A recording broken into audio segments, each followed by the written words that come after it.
नमस्कार, मी विजया वामन। शरद पवार भविष्यामध्ये अजित पवारांच्या हातात नेतृत्व देणार होते की नाही माहित नाही, पण आता तरी राष्ट्रवादी काँग्रेसचं झंझावाती नेतृत्व पुढे सुप्रिया सुळेच नेतील। सुप्रिया सुळेंनी स्वतःला सिद्ध केलंय, त्यामुळे बंडाळीनंतर बापासोबत खंबीरपणे उभी राहणारी लेक आता थकलेल्या बापासाठी खरंच नारळाचं पाणी झालीये खरं, पण आता हेच नारळ अजित पवार आणि त्यांच्या गटाच्या डोक्यावर जाऊन आदळणारे हे नक्की दिसतंय।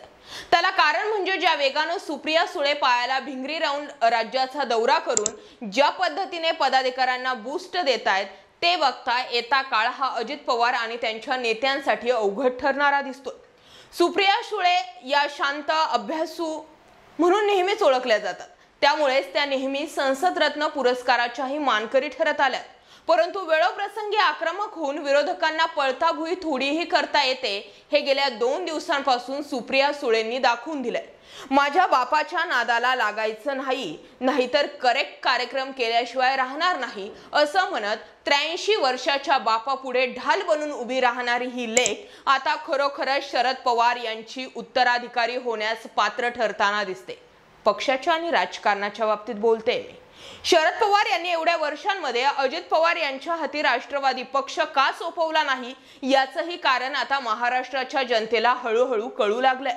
शिवसेनेनंतर राष्ट्रवादीतील फोडाफोडीमुळे राजकीय वातावरण अत्यंत गढूळ झालेलं होतं। आता हा सर्व गाळ हळूहळू खाली बसल्यावर राष्ट्रवादीच्या भविष्यातील नांदी स्पष्ट होऊ लागलेल्या आहेत।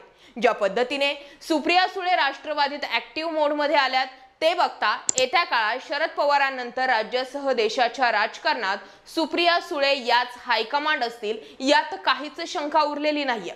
अजित पवार यांच्या बंडानंतर सुप्रिया यांना देशासह राज्याच्या राजकारणात रस घ्यावा लागत आहे। राष्ट्रवादी काँग्रेसच्या स्थापनेपासून राज्यात अजितदादा आणि केंद्रात सुप्रिया सुळे असं जणू समीकरणच ठरलं होतं। त्यामुळे लोकसभेचा आपला मतदारसंघ वगळता सुप्रिया सुळे या क्वचितच राज्याच्या राजकारणात प्रत्यक्ष सहभागी होत असत। राज्यात आघाडीचं सरकार असताना मंत्रिमंडळाचे निर्णय असोत वा पक्षाच्या कार्यकारिणीतील फेरबदल असो, सुप्रिया सुळे या कधीही राज्याच्या राजकारणात रमल्या नाहीत। परंतु आता अजित पवार यांनी एवढं मोठं बंड केल्यानंतर राष्ट्रवादीचं संपूर्ण चित्र पालटलेलं आहे। अजित पवार यांच्या बंडानंतर दादा पुन्हा माघारी येतील अशी आशा असल्यानं सुरुवातीला काहीशी नरमाईची भूमिका घेतलेल्या सुप्रिया सुळे आता चांगल्याच आक्रमक झालेल्या आहेत।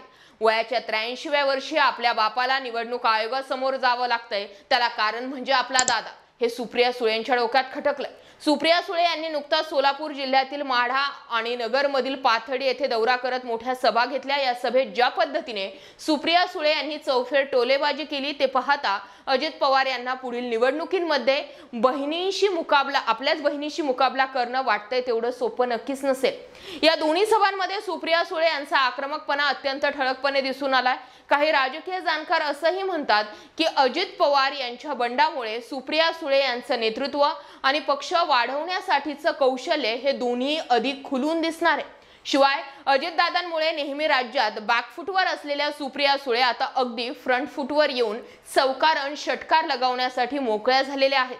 त्यामुळे शरद पवार यांच्या राष्ट्रवादीत सुप्रिया सुळे यांच्या नेतृत्वाला अधिकच धार येताना दिसते। सुप्रिया सुळे सध्या विभागनिहाय दौरे करतात, यात त्या वेळोवेळी केंद्र व राज्य सरकारला घेरून टीकेची झोळ उठवत आहेत। नांदेड येथील सभा घ्या, जिल्हा रुग्णालयातील मृत्यू असो, राज्य सरकारची टोलबाबतची भूमिका, या सर्व विषयांसोबतच सुप्रिया सुळे यांनी अजित पवार गटाच्या नेत्यांवरही निशाणा साधलाय। त्यात प्रामुख्यानं छगन भुजबळ आणि प्रफुल्ल पटेल, हसन मुश्रीफ, दिलीप वळसे पाटील हे लोक जाणून बुजून टार्गेटवर ठेवली जात आहेत। शरद पवार यांच्या खांद्याला खांदा लावून सुप्रिया सुळे राज्याचं राजकारण समजून घेत पक्षाची बांधणी करतात। अजित पवार यांच्या बंडानंतर सुप्रिया सुळे यांनी पक्षाच्या कार्यकारिणीतही मोठे बदल केलेले आहेत। निष्क्रिय पदाधिकाऱ्यांना बाजूला सारून त्यांनी युवांना संधी दिली आहे। राष्ट्रवादीच्या महिला प्रदेशाध्यक्षपदी त्यांनी नुकतीच एकनाथ खडसे यांच्या कन्या रोहिणी खडसे यांची नियुक्ती करून पक्षाला नवसंजीवनी देण्याचा प्रयत्न केला। दुसरा मुद्दा म्हणजे दादा गटाचा प्रभाव। दादा गटाचा प्रभाव असलेल्या मतदारसंघात पक्षाच्या कार्यकर्त्यांची फळी तयार करणं, मग राष्ट्रवादीच्या कट्टर मतदाराला पुन्हा आपल्याकडे वळवणं असो किंवा मग अजित पवार यांच्या बंडाळीमुळे डॅमेज कंट्रोल करण्यासाठी सुप्रिया सुळे जंगजंग पछाडताना दिसतात। दुसरीकडे वडिलांनी दिलेल्या शिकवणीनुसार सामाजिक बांधिलकी जपण्यातही सुप्रिया सुळे या कुठेच कमी पडताना दिसत नाही। आता ताजं उदाहरणच जर घ्यायचं ठरलं तर नगर घ्या। नगर येथील दौऱ्यात हेरंब कुलकर्णी यांच्या घरी जाऊन त्यांच्यावर झालेल्या हल्ल्याची माहिती त्यांनी घेतली। शिवाय गृह खात्याची जबाबदारी सांभाळणाऱ्या देवेंद्र फडणवीस यांच्यावरही त्यांनी सडकून अशी टीका केली आहे। या सर्व घटनाक्रमाचे डॉट जर आपण जोडले तर खरोखरच राष्ट्रवादी काँग्रेसचा उत्तराधिकारी कोण, अजितदादा की सुप्रिया सुळे, याचं उत्तर आपल्याला मिळतंय। दुसरा मुद्दा असा, सुप्रिया सुळे इतक्या खवळल्या गेल्याही नसत्या। थेटपणे अजित पवार यांच्यासोबत गेलेले आमदार असो किंवा मग अजित पवारच असो यांच्यावर इतकी टोकाची भूमिका घेतलीही नसती। पण विचार करा, जर एक बाप लेकीचं नातं म्हणून जर राष्ट्रवादी काँग्रेस मधील या दोन घटकांना जर समजून घ्यायचं ठरलं तर आता शरद पवारांचं वय झालेलं आहे 83। शरद पवारांनी हा पक्ष स्वतः उभा केला। बरे, या पक्षाचं क्रेडिटही अजित पवार घेऊ शकत नाही किंवा त्यांच्यासोबत आलेले मंत्री, कारण हे सगळे आयाराम गयारामच आहेत आणि याच्यातील मोजके जे आहेत ते शरद पवारांसोबत जोडून राहिले। पण पुढे त्यांच्याही मागे ईडी सीबीआय याच्या चौकशा लागल्या आणि त्यांना नाईलाजास्तव का होईना पण अजित पवारांना साथ द्यावी लागली। दुसरा मुद्दा, शरद पवारांचं वय पाहता आज ते निवडणूक आयोगामध्ये जाऊन हजेरी लावतायत, ते ईडीच्या कार्यालयामध्ये जाऊन हजेरी लावतायत, निवडणुका आल्या का ते मतदारसंघांमध्ये जातायत, वेगवेगळ्या ठिकाणी सभा घेतायत, शरद पवार स्वतः पावसामध्ये भिजतायत। या सगळ्या गोष्टी आपल्या बापाला वयाचं 83 वय झाल्यानंतर सुद्धा करावं लागतंय आणि त्याला कारण आपलीच माणसं असल्या कारणानं सुप्रिया सुळेंचा अधिक ज्वलंत स्वभाव जो आहे तो बाहेर पडताना दिसतोय। तुम्हाला काय वाटतं?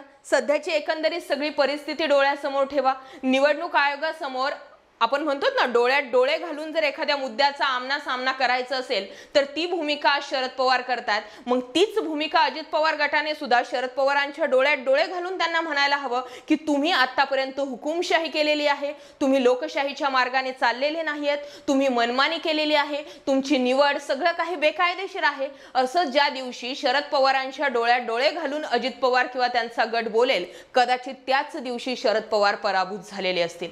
एव्हाना आता तरी शरद पवारांना थोपवणं शक्य नाही आणि त्यापेक्षा डेंजर आहेत म्हणजे सुप्रिया सुळे। पवारांची लेक काही केलं तरी आता मात्र ज्यांनी बंडखोरी केली आहे त्यांना सोडणार नाही। आता प्रश्न तुमच्यासाठी, राष्ट्रवादी काँग्रेस या पक्षाला तुम्ही वर्षानुवर्षांपासून पाहत आहात। शरद पवारांनी केलेली बंडखोरी पाहिली, शरद पवारांनी केलेली फोडाफोडी तुम्ही पाहिली, शरद पवारांनी कसे पक्ष फोडले हेही तुम्ही पाहिले। त्यानंतर तुम्ही अजित पवार यांचं राजकारण सुद्धा आजवर पाहिलेलं आहे। या सगळ्या भूमिकांमध्ये तुम्ही जर सुप्रिया सुळेंना ठेवण्याचा प्रयत्न केला तर सुप्रिया सुळे की अजित पवार? कमेंट करा। मुद्दा विषय पटला? होऊ द्या शेअर। जय महाराष्ट्र पब्लिक।